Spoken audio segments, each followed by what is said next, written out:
lo hemos invitado a Roberto Navarro para que nos tire alguna de las ideas que te dispara lo que está sucediendo en estos momentos en el Congreso. La verdad es que con los datos que se conocieron en los últimos días, uno empieza a pensar si realmente ese plan que nosotros dimos a conocer en algún momento, que le acercó Carlos Melconian al presidente de la Nación en noviembre, diciéndole necesitamos un nivel de desempleo superior al 15% para bajar a salarios reales, indudablemente ha tomado un curso muy fuerte. Porque si Mauricio Macri se enteró el lunes de que la producción de acero cayó el 17%, si se enteró ayer que el índice de confianza del Torcuato Di Tella cayó 18%, si se enteró de la dramática caída de la industria que dio a conocer hoy Fiel, 6,2%, la más alta de 2002. La cantidad de empleos industriales que se pierden con semejante caída, entonces el presidente sabe que va a una debacle del empleo fortísima en lo que resta de 2016 y 2017. Si así todo sigue diciéndonos a todos los periodistas, en off, tranquilamente, que va a vetar esta ley si sale, entonces uno piensa que vienen por tu laburo, que están buscando un desempleo más alto. Nunca habíamos tenido en democracia un gobierno que buscara el desempleo. Pero hay que ir acostumbrándose. Cuando el ministro de Trabajo, Jorge Triaca, habla de productividad, Víctor Hugo, está hablando de un salario real más bajo. ¿Y cómo bajás el salario real en Argentina con sindicatos tan fuertes? Solamente si hay un alto desempleo que debilite, ¿sí?, ese entramado, ese mercado laboral. Por otra parte, el obrero se acostumbró a tener un salario creciente, importante, que estaba por encima del costo de vida durante todos estos años. Ahora tendría que asimilar una situación completamente distinta. Pero además, me gustaría que reflexiones, Roberto, sobre el tema de la apertura de las importaciones, porque ese problema lo que hace es agudizar la gravedad de lo que ahora está sucediendo. Eso, la verdad es que es poco original porque es un calco de los 90. ¿Cómo se bajó la inflación en los 90? Con un altísimo desempleo que llegó al 18,6% y con una suba terrible de las importaciones. Hay cadenas de supermercados que estaban a un nivel de importaciones era el 6% de sus ventas, que ya están arriba del 10% y que dicen que van a llegar al 20%. Y lo peor es que hay fuentes que me han dicho a mí que está concertado con el gobierno, que está concertado con Miguel Brown, con el secretario de Comercio. Digo, en textiles es apabullante, en línea blanca es prácticamente todo. Había pedidos de las cadenas de supermercado para textiles para todo el año que fueron suspendidos. Y eso generó despidos y suspensiones en las textiles. Ahora, yo me pregunto también, ¿qué está pasando en la política? ¿Por qué esas dudas? ¿Por qué esas roscas entre las distintas vertientes del peronismo? Yo incluyo al Frente Renovador en esas vertientes, porque uno no sabe cuándo van a volver a unirse. Están muy enredados políticamente, Roberto. Bueno, todos los días ellos mismos se van entregando a una maraña. Acá el que la tiene bien esa data es Iván Jagroski, ¿no? De cómo van negociando constantemente. Yo digo, la población, el despedido, el que está suspendido, los está mirando. Iván incluso tiene algo. Enseguida vuelvo con vos. Es muy interesante lo que tiene Iván sobre algún dato de por qué en algún caso algún sindicalista no está apareciendo con la forma rotunda que uno esperaría, Iván. Sí, Víctor Hugo, Roberto, ¿qué tal? Buenas tardes. Ayer nos preguntábamos el porqué de la ausencia o de, por lo menos, una aparición, aunque sea lábil, de Hugo Antonio Moyano y de Antonio Caló. En el caso de Hugo Moyano, del secretario general de la CGT Azopardo, hubo una advertencia a través de un emisario de Mauricio Macri que le dijo, palabras más, palabras menos, y para decirlo de un modo elegante, que deje de hinchar la paciencia con los despidos, con la cuestión laboral y demás, etcétera, porque iba a hacer esto, en palabras del emisario que le envió el presidente, avanzar ciertas causas que presume el presidente podrían complicar a Hugo Moyano. Un apriete hecho y derecho de Mauricio Macri a Hugo Moyano. No es Macri para mí quien puede proferir esa amenaza a Moyano, lo hace el Grupo Clarín.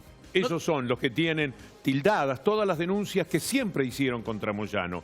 En una de ellas incluso trataron, ¿te acordás de las manos ensangrentadas que le pusieron a Hugo Moyano en el diario Clarín en una caricatura, dando a entender que era el responsable del asesinato que se había cometido en la ciudad de Rosario? Todo eso, lo del PAMI, etcétera, quedó de alguna manera tildado en el mismo momento en que el Grupo Clarín encontró que Moyano estaba jugando en aquel momento contra el anterior gobierno. Pero eso es lo que Macri quizás le está diciendo que puede reaparecer. Para mí no Macri, sino el grupo. La verdad es que Macri por momentos se muestra débil ante presiones del Grupo Clarín y ante presiones de algunos jueces, ¿sí?, que terminan complicándolo. Digo, hubo un pedido, y lo sabemos muchos, hasta a los medios de comunicación, de decir, dejen de hablar de Lázaro Báez porque vienen por mí. ¿Sí? Porque los entrecruzamientos que hay en la obra pública, digo, al fin y al cabo Lázaro Báez era el número 36 entre los proveedores de obra pública en los últimos años y los Macri, Calcaterra, eran los número 3. Entonces, cuando aparecen las excavadoras, uno dice, ¿van a aparecer en Bahamas un día de esto las excavadoras? Uno de los temas de hoy es Marijuán en nuestro programa. En una nota que le hizo nuestro joven colega Jonathan Viale, están conversando y Marijuán habla de todas las propiedades que aparecieron de Báez. Sí. Entonces, Viale le dice, pero eso está declarado, eso se sabe, eso es así. Marijuán ni siquiera puede responder que sí, porque en ese mismo momento entonces queda todo absolutamente muy claro. ¿Qué es lo que están encontrando? Lo que podían pedir a Catastro. ¿Me puede mandar, por favor, todas las propiedades que tiene el señor Lázaro Báez en la provincia? Y le mandan. No tenía necesidad de ir con una excavadora ridículamente. No tenía necesidad de pasar el calor que sufrió en esa nota que le hacía nuestro colega. Ahora, no se puede analizar lo que está pasando en Argentina sin unirlo a lo que está ocurriendo en Brasil. Lo que está habiendo es un intento de volver a la distribución de la riqueza de hace 20 años, ¿sí?, en donde tenías el 30% en manos de los trabajadores y el 70% en manos del capital, que había llegado a un 50 y 50 y que se está deteriorando. En Brasil, aún con Dilma, porque en los últimos años Dilma venía con un gobierno muy debilitado, y esta señal ahora de la salida de Dilma y del ajuste brutal en Brasil, yo te diría que envalentona, ¿sí?, al poder económico en Argentina. Me atrevo a decir que si no cae Dilma no se veta la ley antidespido. Mirá hasta dónde veo el entrecruzado, ¿no?, con el gran empresariado de Brasil, que siempre ha tenido ascendencia con el grupo de los 6 y los grandes empresarios argentinos. Digo, pararse ante esta sociedad. Se habla de si Macri paga o no paga el costo político. Yo que creo que este es un gobierno casi gerencial del poder económico argentino, creo que lo paga o lo paga. Creo que le han dicho, esta ley no sale, porque nosotros vamos por un desempleo superior al 15%, vamos por una caída del salario real impresionante este año, 15%, 20%, cuánto se va a perder en general, y no nos para nadie, irás perdiendo imagen y después veremos. Digo, uno ve que están en el banco algunos candidatos que se parecen mucho a Mauricio Macri, ¿sí?, que le dan gobernabilidad, o salen las fotos con él, o viajan al exterior con él, como diciendo, el poder económico desgasta a este gobierno. Porque yo no entiendo cómo este gobierno se va a presentar en 2017, en 2019, cuando no le dio una buena a su electorado. Cuando no le dio una madura. Es que el capitalismo no siempre le teme a la desocupación, Roberto. Vos diste en tus programas un dato asombroso una vez. Cuando Menem ganó por segunda vez en 1995, había 2.080.000 desocupados, si mal no recuerdo el número. Y lo mismo pudo ganar las elecciones. Entonces, da la sensación de que ellos no tienen el temor que deberían a tener a tanta gente desocupada como la que ya empezamos a tener. Lo que ocurre es que en este caso, yo no sé si luego logran equilibrar la nave o ponerla. Hoy, en este momento, todos se están perdiendo. Salvo los de muy arriba, yo te diría que los profesionales de clase media alta están perdiendo. Déjame ver si Iván Jagroski tiene alguna seña especial de algún dato, porque están todo el tiempo recibiendo información. Constante. ¿Hay algo nuevo? Quería sumar algo que decía Roberto recién, Víctor Hugo, que son las declaraciones del gobernador de Salta, de Juan Manuel Urtubey, que en esta cosa opoficialista, como decía el colega Gabriel Suez de La Nación, que no se sabe bien si forma parte de la coalición gobernante o del esquema opositor, hoy dijo que si se veta la ley antidespidos tampoco es de vida o muerte. Esto sumando a lo que decía Roberto recién de estos dirigentes que no se sabe bien si forman parte de la coalición gobernante o del esquema de la oposición. Yo tengo un dato que te lo regalo a vos en el aire como una atención. Urtubey le dijo a un amigo mío hace un tiempo, la verdad es que la mejor relación que tengo yo en la política, el que me ha acompañado, es que es mi padrino de la política. ¿Quién es? My nieto. Y sí.